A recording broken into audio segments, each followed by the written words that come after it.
Olá, sejam bem-vindos a mais um vídeo. Hoje eu vou dar algumas dicas para como você pode ser mais produtivo e aproveitar melhor o tempo da sua rotina, especialmente para quem tem um tempo bem limitado e precisa se concentrar na qualidade das tarefas. Então, né?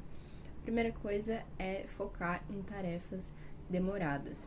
Eu tinha o costume de dividir coisas que eu tinha que fazer toda semana, por exemplo, em pequenos blocos de meia hora. Por exemplo, se eu tinha que escrever para o YouTube, eu dividia e fazia meia hora, um pouquinho todo dia.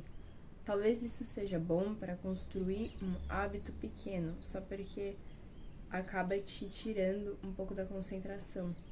Porque quando você tá num estado já de foco, é muito mais fácil você dar continuidade para aquilo.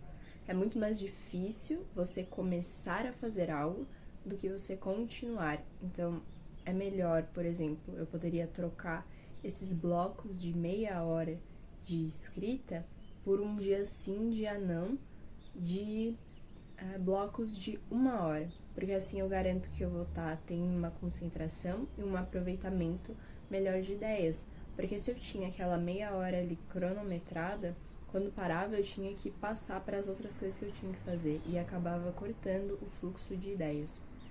Isso eu recomendo fazer com aquelas tarefas que te exigem mais concentração ou criatividade. Já que eu puxei o assunto de cronometrar, outra dúvida que eu tinha se seria melhor deixar o tempo livre ou eu contar a quantidade ali que eu estou fazendo de algum hábito que eu queira criar. Bom, é bom cronometrar o tempo se você tem um mínimo ou um limite. Só porque o cronômetro muitas vezes acaba te limitando, como eu estava falando no tópico anterior.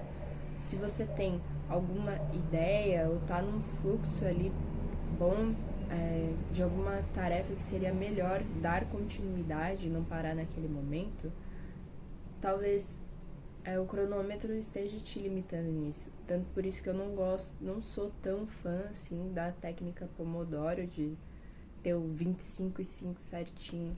Em vez de cronometrar, eu te proponho tentar começar a contar o tempo.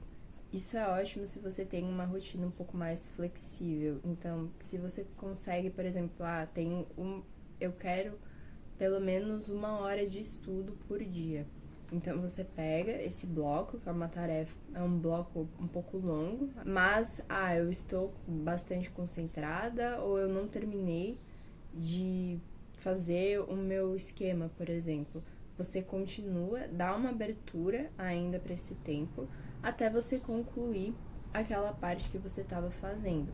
Assim você garante a qualidade, porque no outro dia você não vai retomar uma coisa no meio e ter que se lembrar do meio da tarefa que você parou. Não, você concluiu a etapa inteira que você precisava. Por isso que eu falo de trocar o cronômetro por uma contagem de tempo. Assim você consegue contar isso e troca, então, as suas metas diárias de fazer rigorosamente uma hora de estudo, você troca por metas semanais. Por exemplo, se você estuda de segunda a sábado, então eu quero fazer 6 horas de estudo por semana. Assim você consegue manter uma flexibilidade na rotina e aproveitar melhor também a sua motivação. Mas aproveitar a sua motivação não significa se deixar levar pelos seus sentimentos ou pelos seus desejos imediatos. Muito pelo contrário, é você conseguir ter a disciplina.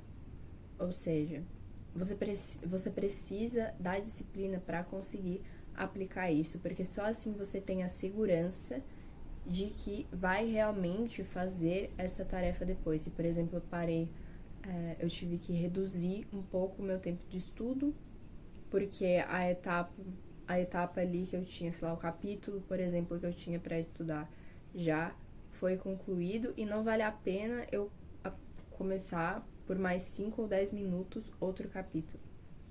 É a disciplina que vai te garantir que no outro dia você vai retomar e vai compensar um pouco desse tempo. É uma virtude difícil de adquirir, é uma coisa trabalhosa, é uma coisa difícil. Mas é isso que vai te dar liberdade para flexibilizar a sua rotina. Eu tô dando aqui o exemplo do estudo, porque é uma coisa que eu vivo, mas isso pode ser aplicado a qualquer tarefa. Aplicando isso na minha técnica de planejamento, eu monto um quadro em que eu tenho as tarefas que eu tenho que fazer repetitivas, né, toda semana.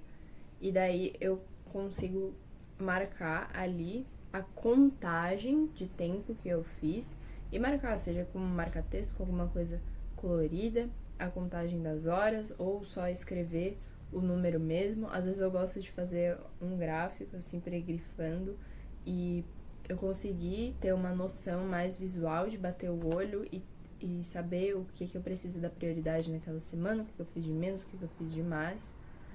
Assim que eu aplico na minha técnica de planejamento. Por fim, eu percebi que tinham muitas tarefas pequenas que estavam atrapalhando o meu fluxo da rotina. Porque lembra que eu falei das tarefas com blocos de tempo maior? É melhor quando você consegue se concentrar e se doar completamente para aquilo que você está fazendo. Tarefas curtas te dão primeiro uma sensação de recompensa rápida, então você provavelmente vai ficar buscando fazer várias coisas pequenininhas só para marcar no seu checklist. Por isso eu prefiro fazer então essas tarefas que exigem mais concentração e períodos mais longos de tempo. Mas então o que eu vou fazer com essas coisas que surgem e que eu sinto a urgência na hora que eu preciso fazer? Bom, para isso eu anoto tudo no backlog, que é um sistema, faz parte de algum sistema de organização. Eu não lembro qual que é o nome, mas eu usava numa equipe que eu tinha na escola. A gente usava esse backlog, que é basicamente um espaço onde você vai jogar as suas ideias, as coisas que surgem na sua mente. Então, eu tenho aqui, por exemplo, um caderninho pequeno, em que você só vai jogando ali as coisas que vão surgindo, os pequenos incêndios que você tem que apagar. E depois, no final do dia, você consegue revisar isso, ou no início do dia, e escolher algumas coisas que sejam realmente importantes, porque quando você for rever, você provavelmente vai perceber que a maioria delas nem era tão urgente assim, é só uma sensação que a gente tem na hora. Como a nossa vida tem várias áreas diferentes, eu recomendo separar por temas, por áreas. Então, por exemplo, fazer uma lista de backlog para a escola, outra para o trabalho, outra para a família, para várias coisas, para você conseguir se organizar melhor e até definir, dessa forma você já consegue definir meio que uma prioridade para as coisas, porque se o seu foco principal é Deus, depois a família, depois o trabalho, a questão profissional ou de estudar, quando você separa por áreas, você já consegue hierarquizar isso de uma forma muito melhor. Então, o primeiro backlog que você vai olhar é aquele das suas tarefas religiosas, vamos dizer. E depois as tarefas da sua família, enfim. Uma dica final e bônus é algo que eu tenho tentado aplicar nessas últimas semanas e tem dado muito certo, que é evitar o celular.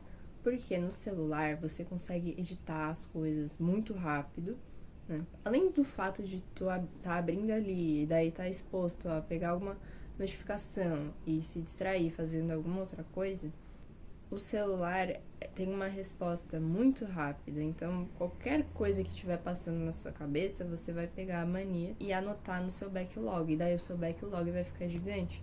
Agora, se você tá anotando no papel, como dá um pouco mais de trabalho, só o fato de você estar anotando, né, que te exige mais esforço, então você vai pensar um pouco melhor antes de anotar. Será que realmente isso é importante? A ponto de eu ir lá, pegar o meu caderno e escrever isso?